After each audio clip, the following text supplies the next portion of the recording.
Friends, ನೀವು ನೋಡ್ತಾ ಇದ್ದೀರಾ ಶ್ವೇತಾ ಪಾಕಶಾಲೆ ಅಂಡ್ ಕನ್ನಡ ವ್ಲಾಗ್ಸ್.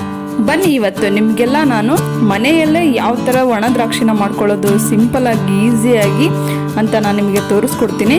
ಇದು ಅಂಗಡಿಲಿ ಸಿಗೋದಕ್ಕಿಂತ ತುಂಬಾ ಚೆನ್ನಾಗಿರುತ್ತೆ, ಟೇಸ್ಟ್ ಆಗಿರುತ್ತೆ, ಹಾಗೆ ಪರ್ಫೆಕ್ಟ್ ಆಗಿರುತ್ತೆ. ಸೊ ಈಸಿ ರೆಸಿಪಿಗಾಗಿ ಅಷ್ಟೇ ಇಂಟ್ರೆಸ್ಟಿಂಗ್ ಆಗಿರೋ ವ್ಲಾಗಿಗೋಸ್ಕರ ನೀವು ನನ್ನ ಚಾನಲ್ನ ಸಬ್ಸ್ಕ್ರೈಬ್ ಮಾಡಿರಿ. ಹಾಗೆ ಈ ವಿಡಿಯೋ ಇಷ್ಟ ಆದರೆ ಲೈಕ್ ಮಾಡಿ, ಕಮೆಂಟ್ ಮಾಡಿ. ಬನ್ನಿ ಇವಾಗ ಮಾಡೋದು ಹೇಗೆ ಅಂತ ತೋರಿಸ್ತೀನಿ. ಇವಾಗ ನೋಡ್ರಿ, ಗ್ರೀನ್ ದ್ರಾಕ್ಷಿ ತುಂಬಾ ಫ್ರೆಶ್ ಆಗಿದೆ. ಸೊ ಇದನ್ನು ನಾವು ಬಿಡಿಸಿ ಚೆನ್ನಾಗಿರೋದನ್ನೆಲ್ಲ ತೆಗೆದು ಕೆಟ್ಟೋಗಿರೋದನ್ನೆಲ್ಲ ಸಪ್ರೇಟಾಗಿ ಮಾಡಿ ಚೆನ್ನಾಗಿ ತೊಳ್ಕೊಂಡು ರೆಡಿ ಮಾಡ್ಕೊತೀನಿ. ಮೊದಲಿಗೆ ನಾನಿಲ್ಲಿ ನಿಮಗೆ 2 ಮೆಥಡ್ ತೋರಿಸ್ತೀನಿ ಯಾವ ಥರ ಮಾಡೋದು ಅಂಥೇಳಿ. ನಿಮಗೆ ಯಾವ ಮೆಥಡಲ್ಲಿ ಚೆನ್ನಾಗಿ ಬರುತ್ತೆ, ಪರ್ಫೆಕ್ಟಾಗಿ ಬರುತ್ತೆ ಅಂತ ಕೂಡ ಹೇಳ್ತೀನಿ.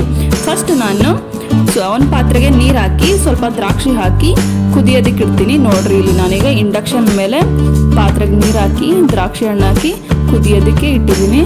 ನೀರೆಲ್ಲ ಚೆನ್ನಾಗಿ ಕುದಿ ಬಂದಮೇಲೆ ದ್ರಾಕ್ಷಿ ಹಣ್ಣು ಚೆನ್ನಾಗಿ ಬೇಯಬೇಕು, ಒಂದು 5 ನಿಮಿಷ. ಸೊ ಅದು ಚೆನ್ನಾಗಿ ಬೆಂದು ಈ ಥರ ಮೇಲ್ಗಡೆ ಬರುತ್ತೆ ನೋಡ್ರಿ ದ್ರಾಕ್ಷಿ ಹಣ್ಣು. ಒಂದು 5 ನಿಮಿಷ ಬೇಯಿಸಿದ ತಕ್ಷಣ ಈ ಥರ ಮೇಲ್ಗಡೆ ಬರುತ್ತೆ ದ್ರಾಕ್ಷಿ ಹಣ್ಣೆಲ್ಲ. ಸೊ ಇವಾಗ ಇದು ಪರ್ಫೆಕ್ಟಾಗಿ ಆಗಿದೆ ಅಂತ ಅರ್ಥ. ಇವಾಗ ಆಫ್ ಮಾಡಿದ್ದೀನಿ. ಆಫ್ ಮಾಡಿದ ತಕ್ಷಣ ನೀರನ್ನ ಬಸಿಬೇಕು, ಇಲ್ಲ ಅಂತಂದರೆ ಒಂದು ಸ್ಟ್ರೈನರ್ಗೆ ಹಾಕೊಂಡ್ರು ಬರುತ್ತೆ. ಇವಾಗ ಇನ್ನೊಂದು ಮೆಥಡ್ ತೋರಿಸ್ತೀನಿ. ಇಡ್ಲಿ ಪಾತ್ರೆಗೆ ಸ್ವಲ್ಪ ನೀರು ಹಾಕೊಂಡು 2 ಕಪ್ಪಷ್ಟು ನೀರು ಹಾಕೊಂಡು ಇಡ್ಲಿ ಪಾತ್ರೆಗೆಲ್ಲ ದ್ರಾಕ್ಷಿ ಹಣ್ಣನ್ನು ಈ ಥರ ನೀಟಾಗಿ ಜೋಡಿಸ್ಕೋಬೇಕು. ಈ ಥರ ಎಲ್ಲ ಪ್ಲೇಟಿಗೂ ಈ ಥರ ನೀರು ಯಾವಾಗ ಕುದಿಯೋದಕ್ಕೆ ಸ್ಟಾರ್ಟ್ ಆಗುತ್ತಲ್ಲ ಆವಾಗ ಈ ದ್ರಾಕ್ಷಿ ಹಣ್ಣನ್ನೆಲ್ಲ ಜೋಡಿಸ್ಕೊಂಡಿರೋ ಪ್ಲೇಟ್ ಇಟ್ಟು ಒಂದು 15ರಿಂದ 20 ನಿಮಿಷದವರೆಗೂ ಚೆನ್ನಾಗಿ ಬೇಯಿಸ್ಬೇಕು. ನಾವು ಈ ಥರ ಮನೇಲೇ ದ್ರಾಕ್ಷಿ ಮಾಡ್ಕೊಳ್ಳೋದ್ರಿಂದ ಏನು ಉಪಯೋಗ ಅಂತ ಹೇಳಿದ್ರೆ, ಅಂಗಡಿನಲ್ಲಿ ತರೋ ದ್ರಾಕ್ಷಿ ತುಂಬಾ ಡಸ್ಟ್ ಇರುತ್ತೆ, ಮಣ್ಣಿರುತ್ತೆ, ನೀವು ತೊಳೆದು ನೋಡಿ. ಸೊ ನಾವು ಮನೆಯಲ್ಲೇ ಮಾಡ್ಕೊಂಡ್ರೆ ಒಂದು ಸ್ವಲ್ಪ ಕೂಡ ಡಸ್ಟ್ ಇರಲ್ಲ, ತುಂಬ ಹೈಜೀನ್ ಆಗಿರುತ್ತೆ. ನೀವು ಇವಾಗ ನೋಡ್ತಾ ಇರ್ಬೋದು, ಒಂದು 15ರಿಂದ 20 ನಿಮಿಷ ಬೇಯಿಸಿದ ಮೇಲೆ ಯಾವ ಥರ ಆಗಿದ್ದಾವೆ ಅಂತ ನಾನು ನಿಮಗೆ ತೋರಿಸ್ತಾ ಇದ್ದೀನಿ. ಈ ಥರ ಆಗಿರುತ್ತೆ. ಸೊ ಇವನ್ನ ಇವಾಗ ಒಣ ಹಾಕಬೇಕು. ಇದು ನಮ್ಮನೆ ಹಿತ್ತಲು, ಇಲ್ಲಿ ಕಾಂಪೌಂಡ್ ಇರೋದ್ರಿಂದ ಸ್ವಲ್ಪ ಕೂಡ ಡಸ್ಟ್ ಬರಲ್ಲ, ಧೂಳು ಬರಲ್ಲ. ಸೊ ಅದಕ್ಕೆ ನಾನು ಇಲ್ಲೇ ಒಣ ಹಾಕ್ತಿದ್ದೀನಿ. ಇಲ್ಲೂ ಕೂಡ ಚೆನ್ನಾಗಿ ಬಿಸಿಲು ತಾಗುತ್ತೆ. ಇವಾಗ 10 ಗಂಟೆ ಬೆಳಗ್ಗೆ. ಸೊ ಇವಾಗ ಲೈಟ್ ಆಗಿದೆ, ಆಮೇಲೆ ಮಧ್ಯಾಹ್ನದಷ್ಟೊತ್ತಿ ತುಂಬ ಚೆನ್ನಾಗಿ ಬರುತ್ತೆ. ಇಲ್ಲಿ ಒಂದು ಕ್ಲೀನ್ ಆಗಿರೋ ಬಟ್ಟೆ ಹಾಕಿದ್ದೀನಿ. ಸೊ ಇದ್ರ ಮೇಲೆ ನಾನು ಇವಾಗ ಬೇಯಿಸ್ಕೊಂಡಿರೋ ದ್ರಾಕ್ಷಿನ ಒಣ ಹಾಕಿದ್ದೀನಿ. ನಾನು ಇಡ್ಲಿ ಪಾತ್ರೆಯಲ್ಲಿ ಮಾಡಿದ್ದು ಮತ್ತು ಡೈರೆಕ್ಟಾಗಿ ನೀರಲ್ಲಿ ಬೇಯಿಸಿದ್ದು ದ್ರಾಕ್ಷಿನ ಬೇರೆ ಬೇರೆ ಹಾಕಿದ್ದೀನಿ, ಯಾವ ಥರ ಆಗುತ್ತೆ ಅಂತ ನೋಡೋದಕ್ಕೆ.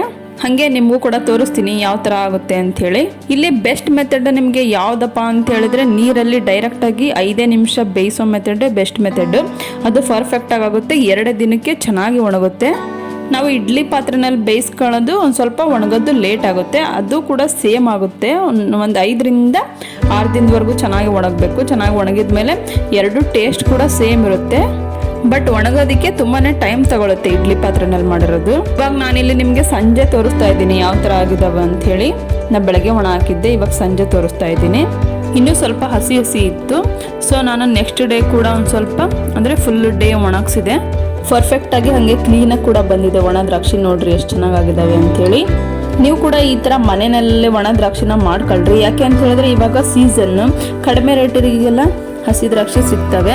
ಸೊ ಇವಾಗ ಬೇಸಿಗೆನಲ್ಲಿ ಮನೆಯಲ್ಲೇ ಮಾಡಿಟ್ಕೊಂಡ್ರೆ ವರ್ಷ ಪೂರ್ತಿ ನಾವು ಬಳಸ್ಕೋಬೋದು, ತುಂಬಾ ಯೂಸ್ ಆಗುತ್ತೆ. ಹಾಗೆ ಮಾಡೋದು ಕೂಡ ತುಂಬಾ ಈಸಿ. ನೀವು ಫಸ್ಟ್ ಮೆಥಡ್ನ ಯೂಸ್ ಮಾಡ್ಕೊಂಡು ಮಾಡಿರಿ. ನೋಡ್ರಿ ಎಷ್ಟು ಪರ್ಫೆಕ್ಟಾಗಿ ಬಂದಿದೆ, ಹಾಗೆ ತುಂಬಾ ಕ್ಲೀನ್ ಆಗಿದೆ. Thank you for watching my channel. Bye.